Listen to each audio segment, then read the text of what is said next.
سیدنا علی المرتضیٰ رضی اللہ تعالی عنہ کی پیدائش ہوئی تو روایات میں آتا ہے کہ وہ آنکھیں نہیں کھولتے تھے۔ حضور مبارکباد دینے گئے اور اپنے بھائی کو دیکھنے گئے تو ان کی والدہ حضرت فاطمہ بنت اسد رضی اللہ تعالی عنہا نے کہا، بیٹا پیدا تو ہوا ہے لیکن پریشانی یہ ہے کہ آنکھیں نہیں کھولتا۔ تو آقا کریم علیہ السلام نے اپنا لعاب حضرت علی المرتضیٰ کے منہ میں ڈالا تو مولا علی نے آنکھیں کھول لیں۔ گویا سیدنا علی المرتضیٰ رضی اللہ تعالی عنہ نے آنکھیں کھولی تو پہلا جلوہ رخ والضحیٰ کا دیکھا، اس رخ نور کو دیکھا۔ اللہ اکبر، قربان جائیں سیدنا علی المرتضیٰ کی آنکھوں پر، جس کا پہلا نظارہ رخ محبوب تھا، اور پھر بچپنے کی عمر حضور کی قربت میں، حضور کی صحبت میں، حضور کی تربیت میں بسر ہوئی۔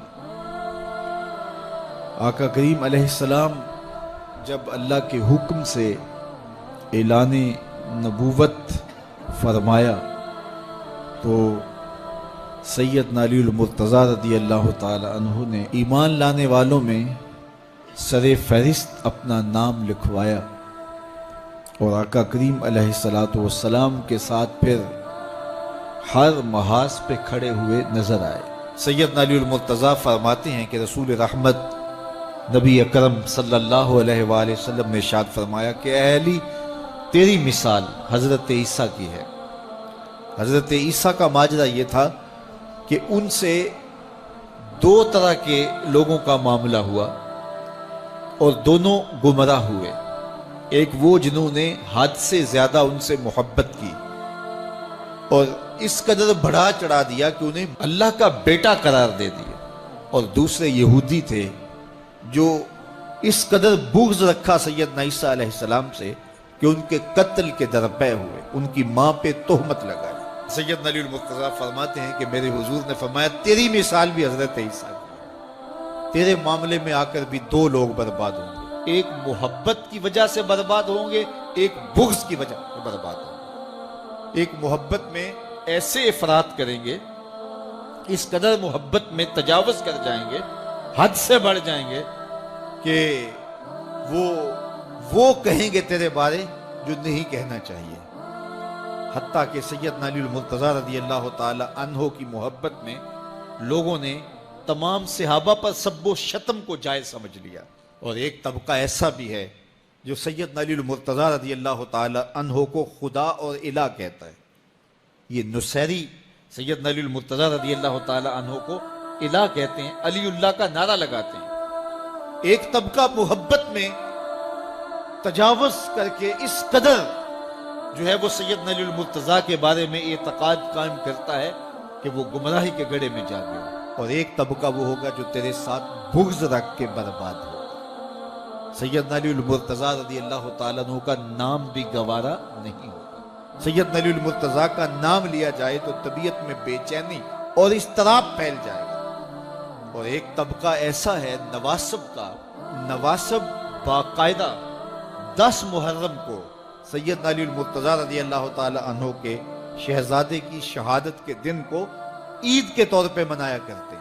وہ نئے نئے کپڑے پہنتے ہیں، انواع اقسام کے کھانے کھاتے ہیں، اور ایک دوسرے کو مبارکیں دیتے ہیں اور گلے ملتے ہیں۔ تو نواسب سیدنا علی المرتضیٰ اور خاندان نبوت کے ساتھ بغض رکھنے کی وجہ سے برباد ہوئے، اور جو نصیری اور وہ طبقات جو حضرت سیدنا علی المرتضیٰ کے ساتھ محبت کے ازدیاد میں یہاں تک جا پہنچے کہ انہیں ابن اللہ کہہ دیا، یا ان کی محبت کے اندر جلیل القدر ہستیوں پر تان و تشنی کے تیر برسائے، تو یہ گمراہی کے گڑھے میں جا گرے۔ تو میں کہتا ہوں انہیں مبارک ہو جو سیدنا علی المرتضیٰ رضی اللہ تعالیٰ عنہ کے ساتھ وہ پیار کرتے ہیں جو شریعت اسلامیہ، شریعت بیضا کا تقاضا ہے، جس سے رسول اللہ کی آنکھیں بھی ٹھنڈی ہوتی ہیں، اصحاب رسول کی آنکھیں بھی ٹھنڈی ہوتی ہیں، اور اہل بیت رسول کے دلوں کو بھی قرار پاتے ہیں۔ اہل بیت نبی کے گھر والے ہیں، اور صحابہ نبی کے در والے ہیں، ہم کہتے ہیں گھر والوں تمہیں بھی ہمارا سلام اور در والوں تمہیں بھی ہمارا سلام. کتنے لوگ تھے جو ہمارے ساتھ چلتے ہوتے تھے. آپ ذرا اپنے ذہن پہ زور دیں. بچپن کے دوست، کلاس فیلوز، کاروباری ساتھی، گلی محلے کے لوگ، رشتہ دار، اعزاء و اقربا، آباء و اجداد، اور کتنے لوگ آپ کے مخالفین، معاندین، یہ ساری فہرست ذہن میں لائیں تو ایک دم خیال پڑتا ہے فلاں بھی چلا گیا، فلاں بھی چلا گیا. کوئی سال کے بعد اچانک کوئی بات یاد آتی ہے تو یاد آ جاتا ہے، کوئی 6 ماہ کے بعد یاد آتا ہے. کئی ایسے لوگ ہیں کہ سال ہا سال بعد یاد، ہاں وہ بھی ہوتا تھا. مٹی کا رزق بن گئے، قصہ پارینہ بن گئے. کہانی تو اتنی سی ہے نا، جو اکڑ اکڑ کے چلتے تھے آج وہ مٹی کا رزق بن گئے ہیں. جو اپنے بدن پہ چٹکی مٹی بھی نہیں پڑنے دیتے تھے آج ان کے کفن بھی تار تار ہو گئے.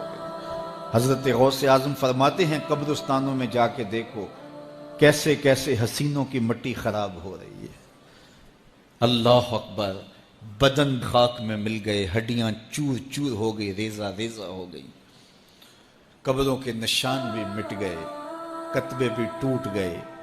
مٹ گیا مشتاق دل سے رنگے یاد رفتگاں، پھول مہنگے ہو گئے، قبریں پرانی. کون کسی کو یاد کرتا ہے؟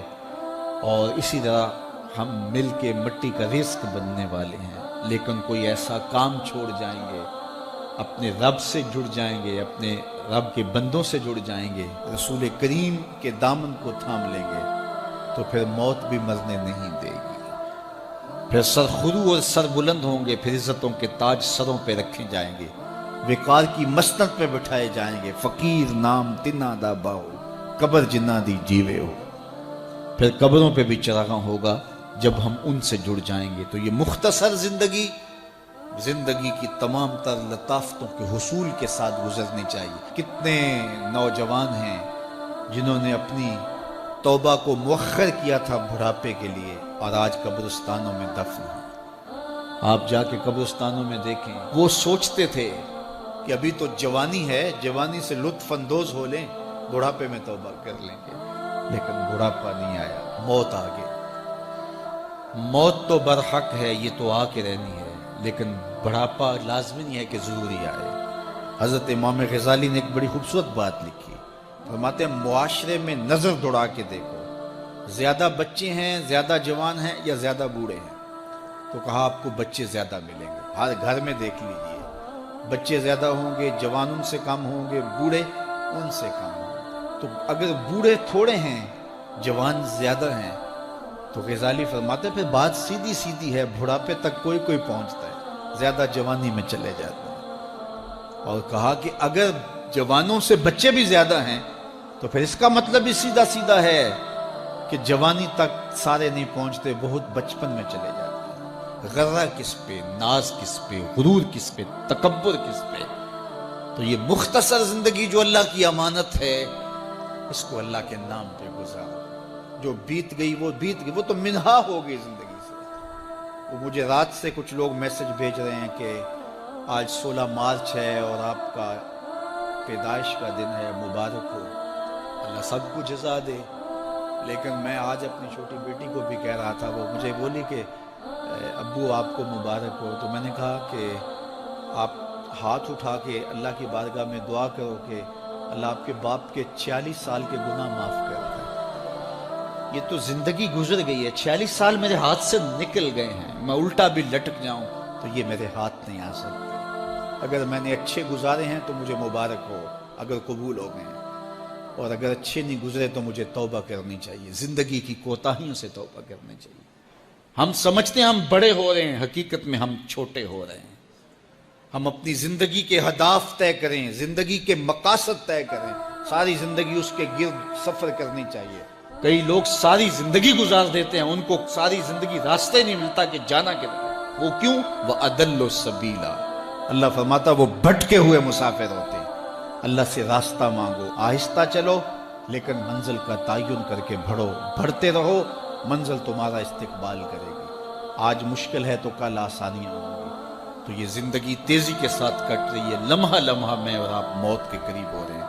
قبل اس سے کہ وہ وقت آئے کوئی حجت باقی نہ رہے، مجھے اور آپ کو اپنی آخرت کی تیاری کی کوشش کرنی